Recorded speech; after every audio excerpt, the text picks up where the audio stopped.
What a lovely day it is in New York City. Okay, action right off the bat. This is going to be a good one. We cut to a police station where Walter, the chief, receives a phone call from a mysterious man named Simon. Simon reveals that he was the one behind the explosion, and there will be another one if his demands are not met. Simon says, get John McClane and stick him in Harlem. Okay. Guys, where the hell is John? Oh, looks like they found him off a bender. Him and the other officers chat about John's failed marriage before he asked them what the lottery numbers were. 466. Better luck next time, John. One officer remarks on how he always plays his badge number, 6991. Meanwhile, John likes to play 69420. Then, John begins to undress while striking eyes with the female officer. Ooh la la. He emerges from the trunk in his undies with the sign dangling off of him. Alright, John, we're gonna be a few blocks out. We'll be back in about 15 minutes. I will be long dead by then, my guy. John proceeds through the streets, catching several glances along the way. Meanwhile, at a store, two kids try to pawn off some stolen merchandise, but the shop owner, who's also their uncle, Zeus, tells them to get their act together. You boys gotta look out for yourself. No one's got your back, especially not white people. That's right. Yeah, I guess historically we've kind of been the baddies. As the kids walk out, they spot John. Uncle, there's a white man out here. I've seen those before. Not like this. Zeus walks up and has a look. Shit. The sign reads, I hate. For some reason, I'm incapable of uttering this word. Moving on. Zeus walks up and inquires as to why John is acting a fool. Now you've got about 15 seconds before those fine gentlemen over there notice you. And just on cue, they start walking up. John quickly explains the situation. That explosion earlier is going to happen again if I don't do this, because this weird German dude wants to play Simon Says with me. Oh, yeah, I hate when that happens. Now on his side, Zeus tries to ease tensions between John and the kind gentleman. John gives acting crazy a shot, but this merely invites violence. Things quickly escalate, but Zeus spots and snags a pistol taped to John's back. He holds off the attackers while John nearly becomes part of the pavement. The pair hop in the taxi and speed off to the police station. Upon arrival, John learns from a psychologist that this Simon guy is really into him. He wants full control over you. Yeah, what else? Put on a dress and f me. Would that really be all so bad? Just think of the lives you could be saving, John. Then, an explosive specialist, Charles, arrives with a bomb of Simons they found. He explains that it's a dual liquid-based solution. Once mixed, the charge becomes primed. Check this out. Thank you, Charles. Very cool. Suddenly, the phone rings. Hello, it is I, Simon. He exchanges pleasantries with Walter before requesting John come to the phone. Hey, listen, about the dress. What are you talking about? Anyway, please bring your friend on the line. Zeus pulls up and chimes in with a hearty serving of attitude. Well-laid plan up your well-laid ass. Oh, Simon didn't like that. Though, he calls back soon after. Simon says you and your new friend will go to a payphone and answer my call within 30 minutes. Before things are wrapped up, Walter attempts to bargain with the maniac. What do you want? Money? Not even all the gold in your Fort Knox would satisfy me. I want John.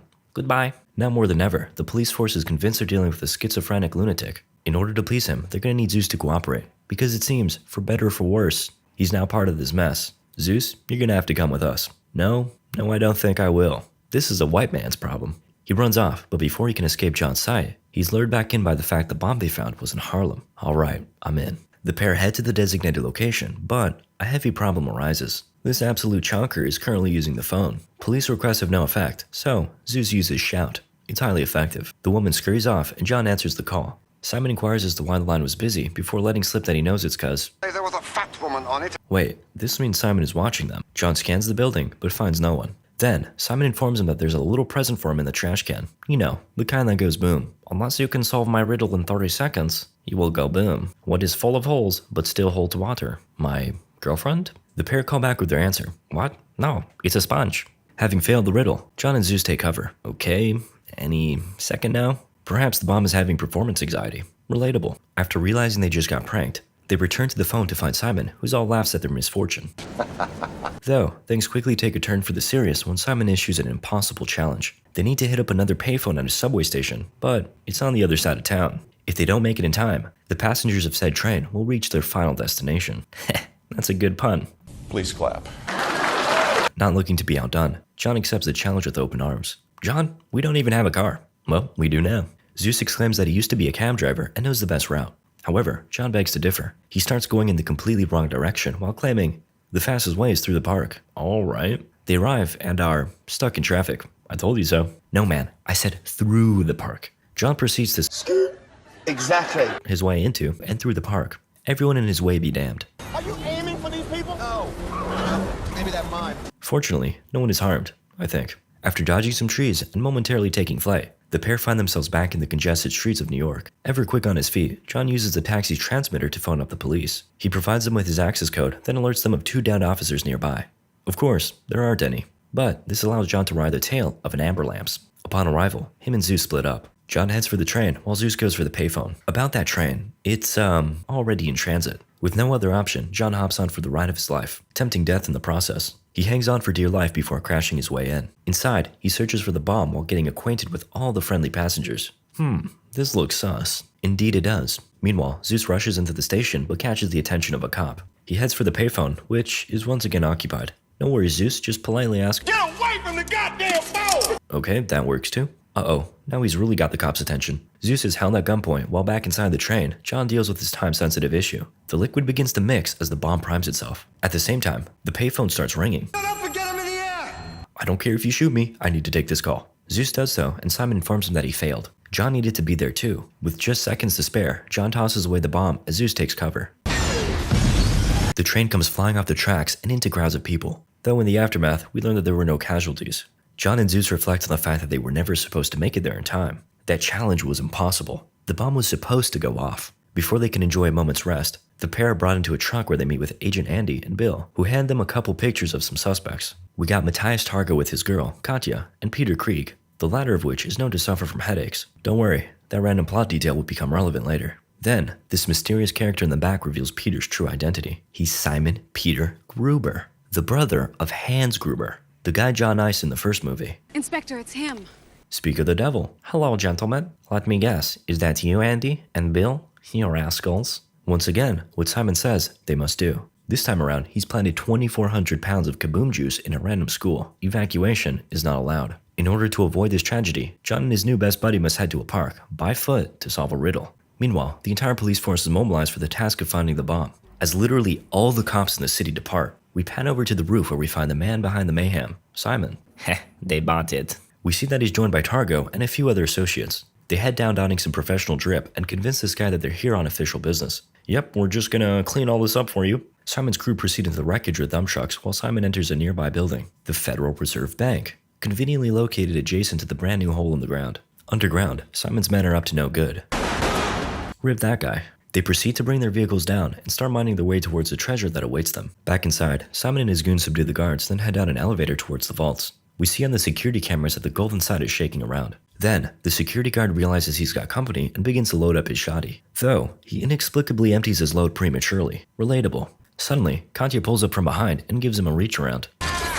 She gets a little overzealous, so Simon restrains her. I can sense some tension between the two. With all the police gone, nothing stands between Simon and his newfound fortune. All the gold is swiftly collected and deposited into the trucks. Back to the dynamic duo. They've made it to the park and find a briefcase situated on a fountain. Man, don't open that up. John opens it. Shit, what'd I tell you, man? Simon calls in and informs them that they have a minute to disarm the device. Using a 3 and 5 gallon jug, they must precisely measure out 4 gallons and place it on a scale. If they're even an ounce off, kaboom. Panic sets in as the men realize that simply eyeballing it is not an option. Fortunately, John's big brain kicks in and he figures it out.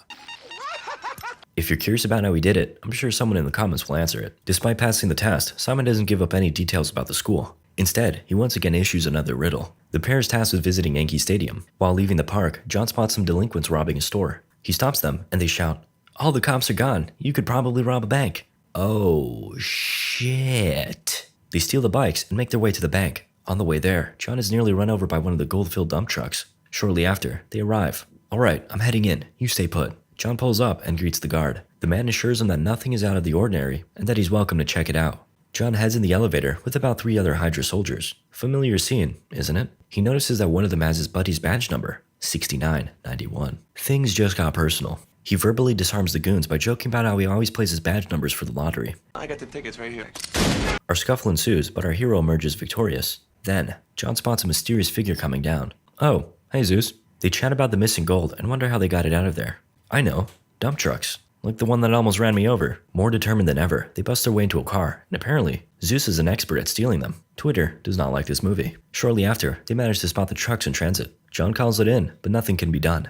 Everyone's preoccupied with the school predicament. Meanwhile, Simon munches on some aspirin while checking in with his men. Unfortunately, they're sleeping in the elevator, permanently. Targo's temper flares up, but Simon eases his worries. He calls up a news outlet and tells them about the school situation. We cut to a phone operator that announces that half of New York just called 911. Now with the phone lines congested, John will have no way of contacting backup. Nonetheless, he manages to find where the trucks were headed alone, a construction site. Zeus splits up and makes his way towards Yankee Stadium, while John proceeds into a tunnel which runs across the city. Fortunately, he's got a little tour guide with him. John spots a dump truck and dons a disguise. Hey, listen, we had a report of a guy coming through here with 8 reindeer.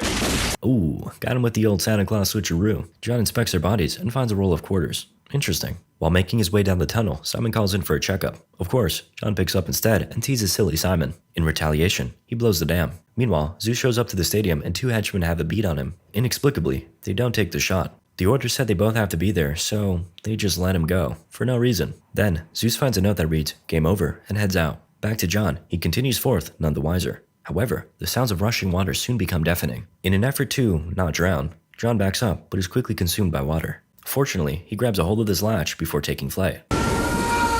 Through the sheer power of lazy writing, Zeus spots him while driving. The brothers from different mothers are reunited, but the celebration is short-lived when bullets start flying. John snakes his way through the window while Zeus speeds off. "Man, you suck at driving, let me take the wheel." John tells Zeus to hang on, before pulling off a pro-gamer move.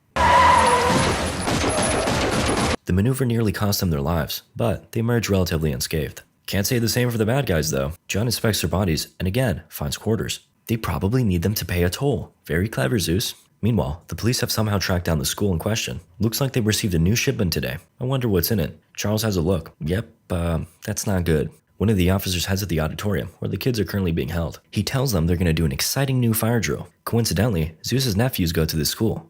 This ain't no fire drill. That's a cop. They think they're in trouble because of the stolen radio from earlier, so they go hide as the other kids are prepped to take off. At the same time, Charles tries his hand at disarming the device. Back to John and Zeus. They make it to the toll bridge and find the trucks have already boarded on a ship. Completely out of character, Zeus suggests they jump. I can make it. Fortunately, John has a better plan. He uses the winch, which their car conveniently has, and manages to latch it onto the ship. The pair then sneakily make their way down, but they're spotted by a henchman. Before their turn to Swiss cheese, the line runs out and the car is yanked off the bridge. As the pair fall, the cable follows in deadly fashion. He's not walking that off. John grabs the fallen soldier's blicky and gives it to Zeus. It's real simple. You pull this back and pull the trigger. That's it? Yep. The pair split up again. John heads towards the cargo while Zeus proceeds on the deck. Zeus ends up running into Simon and the gang and holds them at gunpoint. Simon is oddly nonchalant about the whole affair. "Oh, let me help you with that."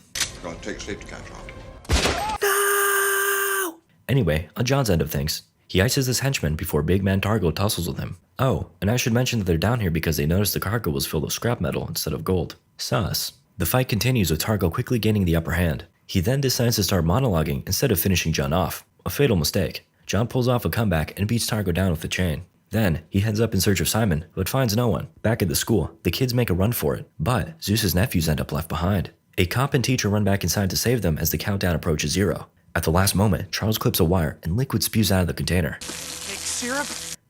Back at the boat, the real bomb emerges. Turns out, Simon's plan is to blow up the ship and all the gold along with it. Okay. John is apprehended and tied down with Zeus. Before Simon bids him farewell, John asks for a little favor. "You don't happen to have aspirin on you, do you? This hangover is still killing me." "Haha, today is your lucky day, John." Simon departs, and we see that Targo is still alive, and ever suspicious of Simon. "Babe, he's trying to double-cross us and take the gold." Whoa, Katya knew all along and double-crossed her mans. Meanwhile, John yanks a wire out of his shoulder. How'd that get there? Then, carefully hands it to Zeus. Zeus manages to free John, but drops the wire in the process. John hops down to look for it, but arms the bomb in the process. "Just go on without me, man." "I could never leave you." John mixes the fluids together and causes a mini explosion to free Zeus. With just seconds to spare, they manage to hop off the boat as it explodes. Soon after, they're picked up and taken care of. John makes a call to his estranged wife, but just as she answers, he leaves her hanging. Then, the camera zooms into the aspirin bottle. Interesting. We cut to Simon and the boys celebrating their victory. While they toast to their success, Katya strikes a seductive gaze at Simon. He heads off to do the deed with her, but they end up getting interrupted just as things are spicing up. Oh, the name of the convenience store at the border of Canada was on the aspirin bottle. Okay, I guess that makes sense. Simon and Katya end up on a helicopter of their own and start blasting at Simon and Zeus. The dynamic duo end up worse for wear. But as long as John has his trusty revolver, hope remains. He lines up a shot at a grinning Simon, but instead gets a better idea. Say hello to your brother. This line is hilarious to me because I can totally tell it was dubbed in after the fact. And it just sounds super out of place to my ears. Anyway, Simon goes up in flames, and the movie ends. "Hey, Jacob, I know you're watching this video. Leave a like, man.